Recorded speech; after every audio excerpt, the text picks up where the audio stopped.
Today we're joined by Dr. George Wu. He is a past president of the WCO, and he's agreed to speak with us about his experiences and his life's journey that led him to receive a wonderful award last night at the first annual World Council of Optometry meeting. Thank you for joining us this afternoon. Thank you, Mark. Can you tell us a little bit about how you became involved with the WCO?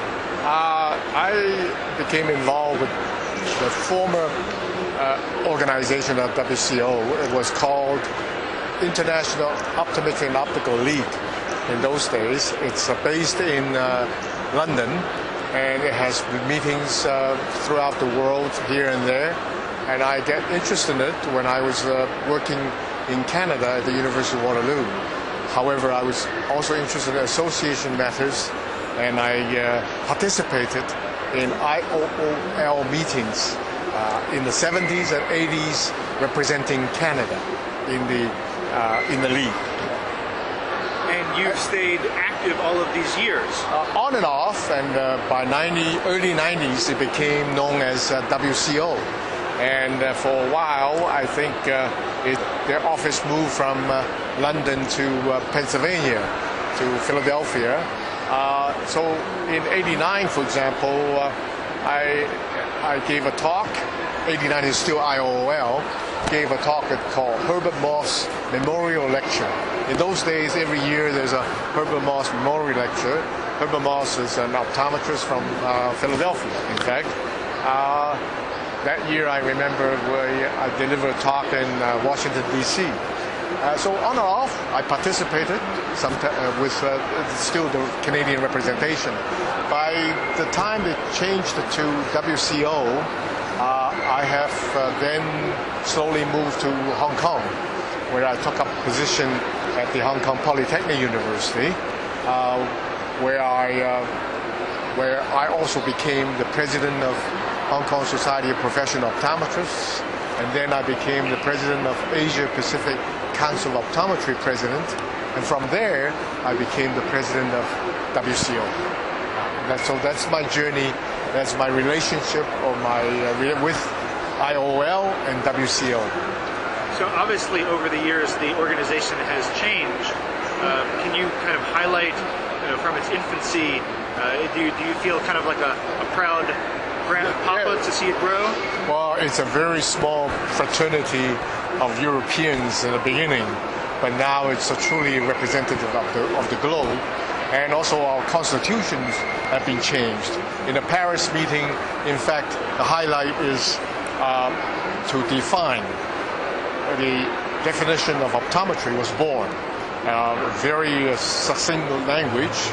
And that was 20 years ago, 22 years ago, and it's still applicable today. For example, the few keywords I remember, it is a regulated, autonomous, independent profession involving with diagnosis treatment of eye and vision, eye care and vision care. So that definition is broad enough to include promotive, rehabilitative, and therapeutic kind of work that some of the countries are engaging in as optometrists. Our leaders at that time at the Paris conference conceived that statement, and until today it's still applicable. So that's one of the highlights. The second highlight, very significant highlight, is for WCO to be a member of IAPB. IAPB stands for International Agency for Prevention of Blindness. We became a member. We are at par, sitting together with ophthalmology, same membership, same category. And for the first time, we are accepted as a legitimate member and get involved with the global activities of IAPB, Prevention of Blindness activities. And the funding, we are eligible to receive that as well. And IAPB is a partner of WHO. So it's important to be a part of WHO, which is a recognized body. And to the best of my knowledge, WCO is the only member that has a relationship, optometry member that has a relationship with IAPB, with WHO. Not with IAPB, because IAPB have other, since then we have Brian Holden Institute, we have other agencies that are eligible for different categories of membership.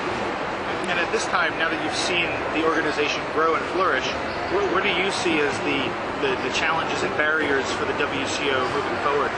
Well, I think most countries require legislative help in advancing optometry to the level that we believe that they meet the standards of international optometry.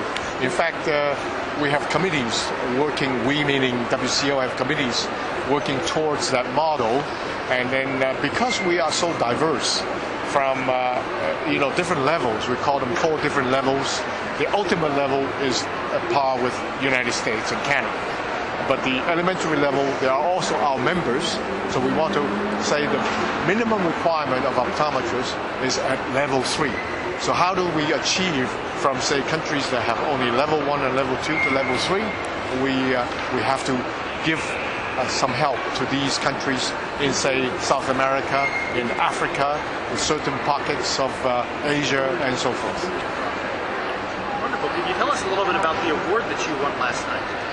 It's called a Distinguished Service Award. It's the highest award to be given by WCO. It's a cumulative contributions towards advancing eye health optometry globally, and I humbly accepted that, and I think my contribution is probably to make sure that various governments recognize the value of optometry, pushing the practice to better eye care for the public. And some countries adopted it, some countries evolved gradually, but I hope one day we'll have all the same standards of care. Wonderful. So I thank you for your time this afternoon, and I hope you enjoy the rest of the meeting. Thank you very much, Mark.